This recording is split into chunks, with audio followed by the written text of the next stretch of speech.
നന്ദഗോവിന്ദം ഭജൻസിൻ്റെ പരിപാടി എല്ലായിടത്തും നടക്കുന്നുണ്ട് ഇപ്പോൾ.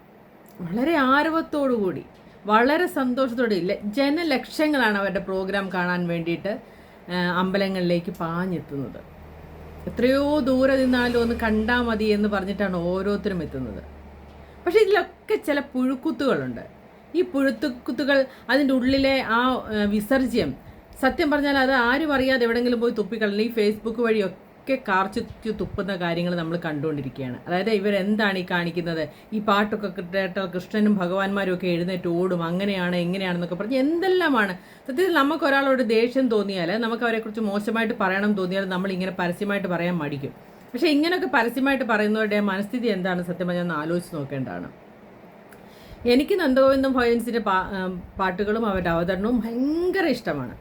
സത്യം ഭയങ്കര ഇഷ്ടം തന്നെ. കാരണം ഭജന പാടുകയും ഭജനയ്ക്ക് പോവുകയും ചെയ്യുന്ന ഒരാൾ തന്നെയാണ്. പക്ഷേ ഒരിക്കലും നമ്മുടെ ഒന്നും ഭജനയ്ക്ക് ഇതുപോലെ ജനപിന്തുണയോ അല്ലെങ്കിൽ ആൾക്കാർ ഒരാൾ പോലും ചിലപ്പോൾ കാണാനുണ്ടാവില്ല അമ്പലത്തിലൊക്കെ ആണെങ്കിൽ. പക്ഷേ എന്നാൽ പോലും നമ്മളവിടെ ഭഗവാന് വേണ്ടി പാടുന്നത് നമ്മൾ ആസ്വദിച്ച് തന്നെ വളരെ സിൻസിയറായിട്ട് തന്നെയാണ് നമ്മളവിടെ പാടുകയൊക്കെ ചെയ്യുന്നത്. ആരും കാണാൻ എല്ലാത്തിനും വിഷമം നമുക്കുണ്ടാകും. പക്ഷേ ഒരിക്കലും നമ്മൾ അതിനകത്ത് വെള്ളം ചേർക്കാറില്ല എന്നാണ് ഞാൻ പറഞ്ഞു വന്നത്. അപ്പോൾ ഇവർ ഇത്രയും ആഘോഷമായിട്ട് ഇവരുടെ ജനപിന്തുണ കിട്ടി എന്ന് പറയുന്നതിലുപരി എനിക്കിപ്പോൾ പറയാനുള്ളത്, നമ്മുടെ ചെറുപ്പക്കാരൊക്കെ ഈ ഭക്തിയിൽ നിന്നും അല്ലെങ്കിൽ സദ്മാർഗത്തിൽ നിന്നുമൊക്കെ ഒരുപാട് അകലേക്ക് പോയിക്കൊണ്ടിരിക്കുകയാണ്. അങ്ങനെ ഒരു കാലഘട്ടത്തിലാണ് നമ്മൾ ജീവിക്കുന്നതെന്ന് ഓർക്കണം.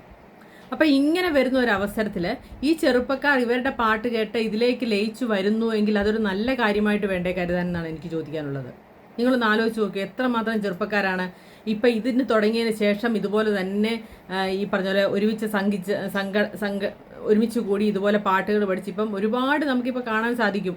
ഒരുപാട് ഇതുപോലുള്ള ഭജന സംഘങ്ങൾ രൂപീകരിച്ച കാര്യം, പെൺകുട്ടികളുടെയും ആൺകുട്ടികളുടെയും ഒക്കെ വെവ്വേറെ ഒരുപാട് ഭജന സംഘങ്ങൾ.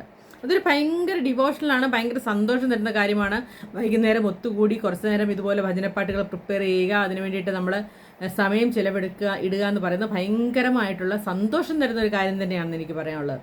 അപ്പോൾ കുറേ ചെറുപ്പക്കാർ, അതായത് നമ്മുടെ ഏത് ആചാരമാണല്ലോ, ഹിന്ദുവോ ക്രിസ്തു മുസ്ലിം ഒക്കെ ആയിക്കോട്ടെ, ആരാണെങ്കിലും ഇതിൽ നിന്നൊക്കെ ഇപ്പോഴത്തെ തലമുറ ഇതിൽ നിന്നൊക്കെ അകന്നു പോകുന്ന കാലഘട്ടമാണ്. അവർക്ക് വേറെ വേറെ കാര്യങ്ങളാണ് അവർക്ക് ആകർഷണം.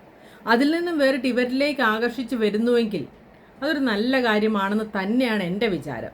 നിങ്ങൾ എന്താണ് ചിന്തിക്കുന്നത്? ഇഷ്ടപ്പെട്ടെങ്കിൽ സബ്സ്ക്രൈബ് ചെയ്യുക, ലൈക്കും ഷെയറും ഒക്കെ ചെയ്യുക. ബൈ.